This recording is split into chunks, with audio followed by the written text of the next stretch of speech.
The wait is finally over because we just got our first official preview for Beyond the Spider-Verse, and it's absolutely game-changing. Sony just dropped their full CinemaCon 2026 schedule with a massive presentation expected to showcase exclusive footage. We have brand new scenes and location details, brand new production updates, and shocking plot details that reveal exactly where this trilogy is headed. But that's not even the craziest part, because one of the film's lead actors just confirmed fans need to be ready for a sad ending. This creates new theories that have fans going crazy.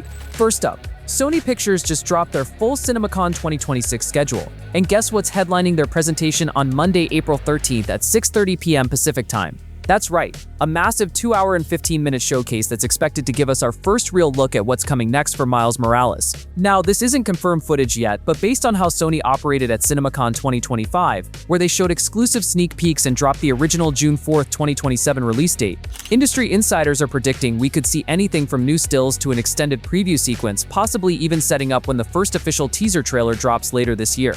And guys, it is very likely that we will get a first look this summer because of Spider-Man Brand New Day, similar to how they made a first look of Across ahead of No Way Home. But this time they could do it after. The first look was released in December, approximately 10 months before the original October release date. If a similar timeline were followed, the first look would appear about 11 months out this time. A poster should also come before the first look. But that's not even the craziest part. Before we dive deeper into what CinemaCon 2026 could reveal, let's talk about something bigger, because the news here is more exciting. First, we need to talk about what we actually know about the preview of Beyond the Spider-Verse and its plot. Guys, there are spoilers ahead, and if you don't want this spoiler, which could, mind you, not entirely be true, skip 2 minutes ahead for more exclusive details. But these are just strong theories. But here's where the theories get absolutely heartbreaking. And this one has been tearing through the Spider-Verse fanbase ever since Across the Spider-Verse ended. While the entire second film built up Jefferson Davis's death as the inevitable canon event Miles must face, multiple reports and fan theories suggest that Sony might pull the ultimate subversion and kill Rio Morales, Miles' mother, instead.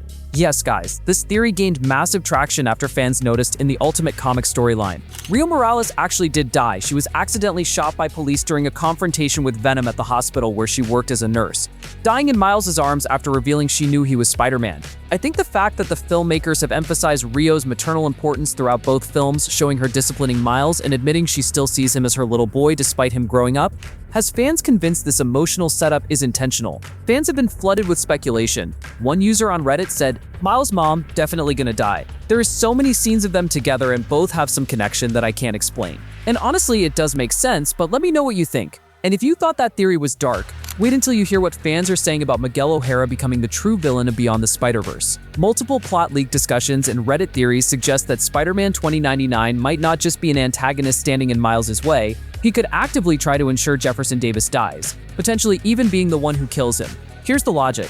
The ending of Across the Spider-Verse shows Miguel, Jessica Drew, and Ben Reilly arriving in Miles' home universe Earth 1610, while Miles is trapped on Earth 42. This means Miguel is perfectly positioned to intercept any attempt to save Jefferson. And some theories speculate he might go as far as actively preventing Miles from reaching his father in time, or worse, ensuring the death happens himself to prove a point about the consequences of breaking canon. Director Kemp Powers specifically stated that Miguel isn't the actual villain, but that doesn't mean he won't commit morally questionable acts in service of what he believes is the greater good. Let me know which you think could be true. Remember, these are just theories by fans, which could be true. So now let's actually dive into actual reports.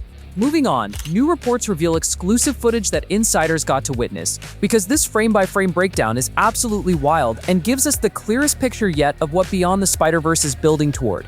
Before the actual leaked trailer preview details, according to multiple insider reports and production leaks, Beyond the Spider-Verse will open exactly where Across the Spider-Verse left off, with Miles Morales trapped on Earth 42 and face-to-face with his Prowler counterpart Miles G. Morales. The opening sequences are expected to feature an intense confrontation between the two versions of Miles, with Earth 42 Miles leading to an early action sequence where they fight the Prowler and potentially the Sinister Six.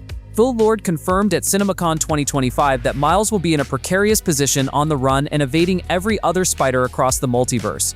The middle act is expected to focus on Miles convincing Earth 42 Miles to help him return to Earth 1610 to save his father before the Spot kills him.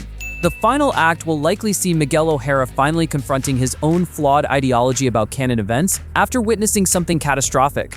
According to multiple reports from attendees, the footage opened with the camera gliding through a vibrant, multicolored prism showcasing clips from the previous two films intercut together. a visual callback to the entire trilogy's journey. Then it shifted into rapid-fire teaser sequences that revealed major story beats. Miles Morales and Gwen Stacy riding a motorcycle together through what appears to be an alternate dimension.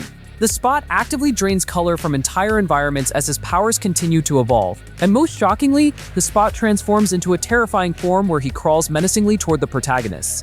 The footage heavily focused on the confrontation between Miles and his Earth-42 Prowler counterpart, showing intense action sequences between the two versions of himself. But here's where it gets really interesting. Toward the end of the teaser, both versions of Miles are shown working together alongside what appears to be Aaron Davis, suggesting that Earth-42 Miles eventually becomes an ally rather than a sustained antagonist. Miles declares in the footage, "Everyone keeps telling me how my story is supposed to go. Nah, I'ma do my own thing." Which I think is a fire line, but how long is bro gonna keep dragging it? Producers Phil Lord and Chris Miller also revealed stills showing Miles on a high-speed train, a cityscape featuring what looks like Big Ben with ship sails in the distance, suggesting Gwen and Miles travel to a Victorian-era alternate London.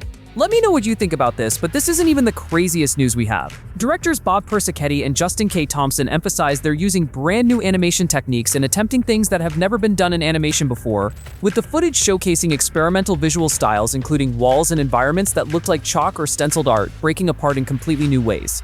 Unfortunately, this footage was exclusive to CinemaCon attendees and hasn't been released publicly yet. But based on the timeline from Across the Spider-Verse, which dropped its first teaser in December 2021, I am predicting the first official public teaser for Beyond the Spider-Verse will arrive somewhere between November and December 2026, roughly 6 to 8 months before the June 2027 release date. I know I said it could come in the summer, but that's just the first look. I am talking about the full-length teaser. But keep your hopes up, because some insiders even speculate we could see something as early as summer 2026 during Comic-Con or attached to Spider-Man Brand New Day.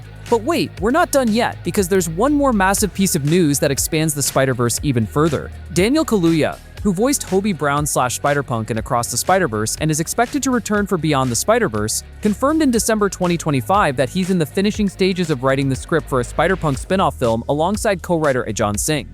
Kaluuya described the Spider-Verse films as incredibly inspiring and said he's excited to be writing something in this space. This means that he will probably have a big part in the plot of the movie, because think about it, they are already predicting that fans would want another movie for him. Well, yes, he is loved Across the Spider-Verse, but to get your own movie is a big deal. So guys, let's bring this all together, because this is where everything we've talked about converges into one massive moment. CinemaCon 2026 on April 13th is likely going to be our first major public look at what Beyond the Spider-Verse has in store. And Beyond the Spider-Verse is one of their biggest films on the horizon.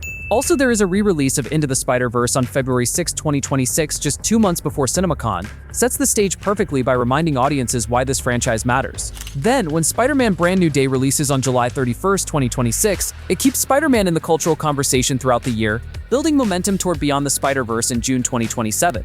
Let me know what you think about all this, and if you're as hyped as I am for Beyond the Spider-Verse and you want to stay updated on every single reveal, every trailer drop, and every piece of news as we get closer to that June 2027 release date, make sure you hit that like button and subscribe to the channel.